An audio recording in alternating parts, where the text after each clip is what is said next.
And this particular headline caught my attention, which was what women don't want men to know dating after 50. Well, of course, had to read that. Thank you so much for joining us again on Second Act TV. Once again, I'm so happy to welcome back Treva Brandon Scharf, the dating coach, relationship expert, and the author of Done Being Single right here. Pick it up. Treva, thank you so much for being here again. Thanks for having me, Silka. Trevor, we've got I think, an interesting topic today. As I usually do, I run across these things that are written about dating over 50. And this particular headline caught my attention, which was what women don't want men to know dating after 50. Well, of course, had to read that. And I think we're up for some interesting things, and that I want to get your opinion on. First off, do you think are there things that we don't want men to know? Yes, I think that you get to a certain age and we have a little problem with baggage. I don't really have a problem with because I think it's Mhm. part of the package. It's when they don't, and when they're ashamed of it, or they just can't, they don't want to own up to it. And that to me is you're doing yourself a disservice and you're also not being honest. But I think people are self-conscious about that. Yeah, I agree. And I think at the older you get, there are things, depending on to what extent you're secure or not, or self-conscious, as you said, can affect perhaps a relationship, midlife dating. So, well, let's look at some of these a little bit closer. Here's a good one. What's one thing women hide from men when it comes to attraction? And what they say here is that women assess your emotional availability almost immediately, but that we don't want men to know that. Yeah, I think that's sort of, I get it. Nobody wants to be hurt. Nobody, we're protective. It's self-preservation. Yeah, we're kind of assessing. We're sort of vetting. We're seeing just how emotionally present and available and maybe and healed you are from your past relationship or your marriage or your divorce. I think both men and women size each other up in that regard. Yeah, I think the point they make here is that women, or that we tend to come off as perhaps more secure than we actually are, which I would agree with. I kind of do. And that we're constantly quietly scanning for signs. And I thought that was interesting. I've never really thought about that. Oh, I was when I was single, and I was very stealthy about it. Okay, I would ask really kind of deep and probing questions in a way that wasn't off-putting or would put anybody on the defensive. I mean, you can be very clever and kind of crafty about doing the due diligence, right? But yes, I mean, nobody again wants to have their feelings hurt and or to open their heart only to get reamed. But a lot of this stuff, and by the way, there are no guarantees that even who they present in the beginning is going to be the person that they get in the next few months or in a year from then. So we all go in eyes open as best we can, fingers crossed a little bit. Here's another good question. I'm not sure I like the way they phrased it, but do women over 50 still worry about their bodies and appearance as much as younger women? And their point is here that often we worry about it a lot more than we might have when we were young. I don't know if I agree with that or not. What do you think? I think we're living in a time where everybody is way too obsessed with the way they look. So between social media and it's a lot of pressure and it's harder to age, it's harder to be imperfect. Every time you open Instagram, it's not real. I mean, it looks Mhm. like, oh my God, how can I compete? So it's hard out there. It's hard. And even if you're partnered, it's still hard to age. And yes, women are everybody's a little I mean, you're human if you're not, right? Everyone's a little insecure about something. But yes, you get to a certain age and things are starting to loosen up and sag a little. And, Mhm. we all know, we know the deal. Yeah, I think one of the reasons that this really is a big deal for over 50, again, when I thought about it more, is the whole idea of getting naked again. We've Yes. done segments on that. It's one thing to age and be accepting when you're aging with the partner you've been with for, God knows how many years, but somebody new, and with all what you just described with Instagram, what the media tells us, etc. I think that is a very big deal, whether we want to, admit it or not. Yeah, but again, you are all in this together. I think we're all sort of dating age appropriate people, and so there's some comfort in that. It's kind of like, hey, we're this age, and you've got your stuff, I've got my stuff. It's you can laugh about it, you can accept the fact that you're in your 50s or 60s or 70s, and that's kind of beautiful. It's more attractive. It's sexy to accept Yeah. yourself. I've had more and more conversations with content experts like yourself about the whole thing that men actually don't see the faults the way we do, that we are so tough on ourselves Oh yeah. that men don't even see that. And I really want our men to weigh in on that. Is that true? I actually still have a hard time believing that you don't see the extra 5 pounds or the sag or the thin, especially. And the reason I say I don't see it is because we do get ugly comments. We have the trolls on this channel, and it's a small minority, but you get it. And this is what women hear. And it's sometimes those comments that stick with you longer. It's a shame. I mean, people are so hard on themselves. Women are hard on themselves. I am. And yes, you do think like, oh my God, I've got this thing on my face. Everyone's going to see it. You think everybody is looking at what you're right, but no, Mm-hmm. they don't. They don't. Your people tend to be way harder on and way more scrutinizing on themselves. It doesn't help also to have a magnifying mirror. Hello. I Yeah.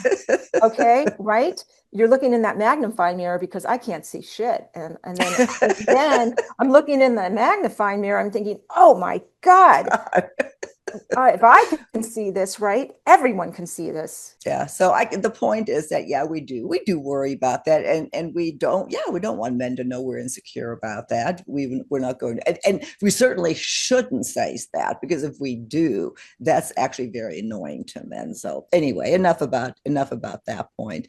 Here's another good one. Will a woman tell you if she's not attracted to you? Meaning, will a woman tell a man if she's not attracted to him? The point here is that women wouldn't be honest with a man, or don't want a man to know, if they're not attracted to him.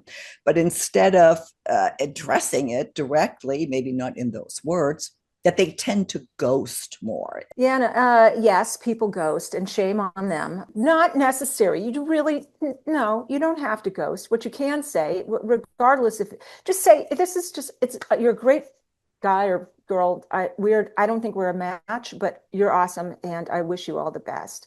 I mean, there are classy, elegant ways to get out of things without having to ghost. Uh, I never understood that. It's so rude. I guess the implication is, as I'm reading this again, is that women our age were, especially our age, I guess, were raised not to hurt people's feelings, not to say, not to be rude, blah, blah, blah. And that because of that, we are hesitant to confront, which to us is a confrontation when you have, tell somebody something negative. Yes, and I'm all for it. Sure. I think you can't be nice enough and kind enough in this particular dating world right now, since there's so little of it. There's so little kindness and consideration, right? So there's just no reason to be rude. Okay, this next one I love. This is worthy, I think, of a whole other segment. What about sex? He says here. Are women interested still in sex. And again, the implication here is that women over 50, yeah, they're really still interested in sex, but they may not express that because they're not supposed to.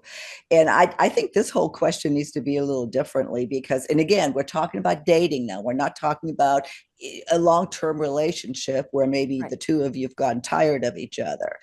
But do women over 50, do we still want sex and will we admit it? I think so. I was at my horniest around menopause. And then, yeah. No, women want it. They want intimacy. They want romance. I mean, just because you're of a certain age, what like all of a sudden you shouldn't want those things or you turn off to those things. I think that there's some maybe some shame or some insecurity. Maybe they haven't been touched in a long time. Maybe it might take some, I don't know what not coaxing, but just some time to get them comfortable. Both men and women, okay, to feel comfortable and safe, safe, safe, safe. That's a Right. big word.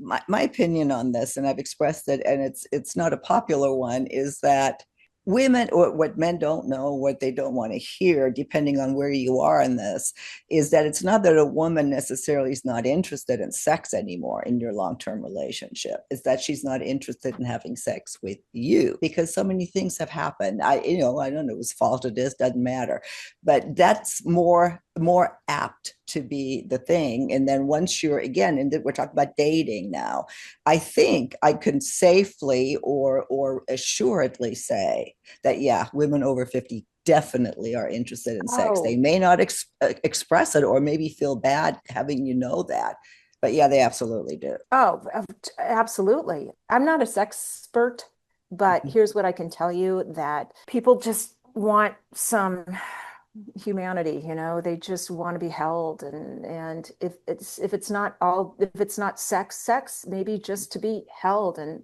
touched. And who wouldn't like that? It's just we're so disconnected. And like I said, it's worthy of a whole different segment. We actually have segments on this, and I'll link to those. Here, this is interesting too. Are women honest about their relationship expectations early on, or do they?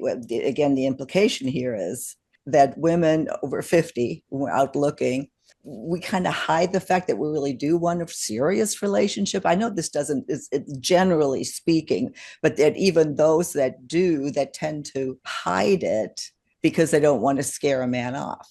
Been there, dated that. Yes, you don't want to, you're so conscious and careful of not being too much or wanting too much too soon and needing, you don't want to come off needy or right, desperate. And there's just, you find yourself, kind of hiding my true self at times and not saying it. I mean, I would say it in the profile, I would say it in the beginning. I think that I Mm-hmm. made no secret of wanting something solid and Mm-hmm. more long term. But yeah, again, it's so hard to be vulnerable, right? It's hard to be honest. It's hard to open yourself up. The truth is hard. It's hard to get out of your mouth. But it's your truth. And if it's what you want, you should say it and you deserve it and Mm-hmm. don't settle. If that's the case, if something you want something that is really long term, right? Mm-hmm. Marriage or whatever, stick to it. That's another big point is marriage. It's not necessarily marriage, but a long-term committed relationship Yes. is yeah, that's a whole other segment too. We act like, and I kind of agree with that. Hey, we're okay if it's casual. Yeah, I'm good with casual, but it's not, but we're not. Or well, I can't speak for all women, of Yeah. course, but the whole thing, I'm cool with it. And Right. You're chill. I'm chill. I'm Yeah. chill. I'm so chill. I'm a chill girlfriend and I'm not putting pressure on and I'm so okay. But yes, I've been there where I have kept my mouth shut and because I didn't want to appear to be too. Mhm. And then I eventually you get your answers. That's the thing. You can't demand, I need to know right now. Yeah, get comfortable with being uncomfortable. There are no certainties. Yeah. And I needed certainty, because I felt like I need to know where are we going? And is this right? Are we on the same page? Well, sometimes you don't know that in the beginning, but you will. You will find out. You'll get your answers. Well, here one last one, and this is a good one too. Women, do we over 50 especially worry about comparisons to younger women or exes or ex-girlfriends or that we, well, again, the implication is that we're big time obsessed with that, about being compared. What do you think? Yeah, that's human nature. I'm sure, men, everybody feels that way. So I think that's totally normal, but to get too obsessed with it is unhealthy. You can't do that to yourself. Again, that's sort of self-sabotage. It's self-defeating.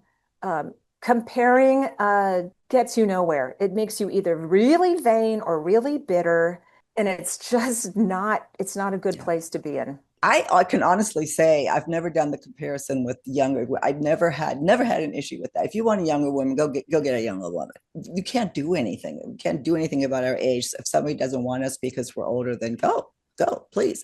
But in the back of my head, that lingering comparison to the past is Oh, definitely yes. is definitely still an issue at times. And I guess yeah, no, I wouldn't want anybody to know that. But to be honest, it is.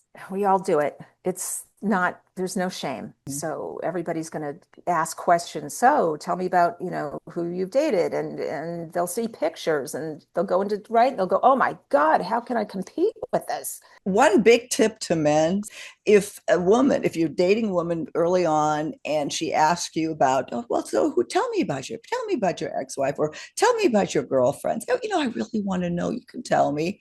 Don't do it. She does not want to know. All she wants to hear is, oh, I'm just so happy to be with you right now. Yes, it's curiosity is healthy and good. You'll know, again, you get your answers when you get your answers. Mm-hmm. By this age, people are going to have stories to tell.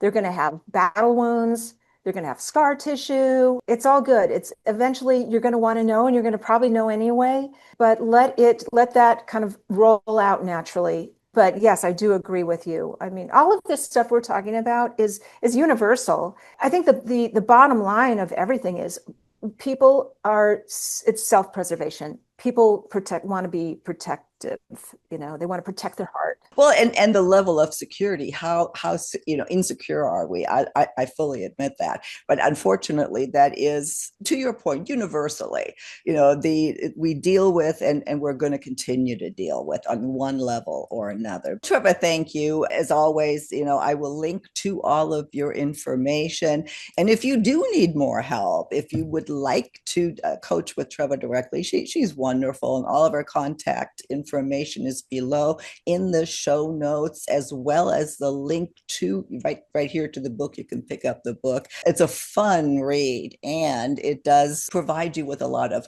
aha moments. So thank you again. I look Thank you. forward to our next conversation on Second Act TV.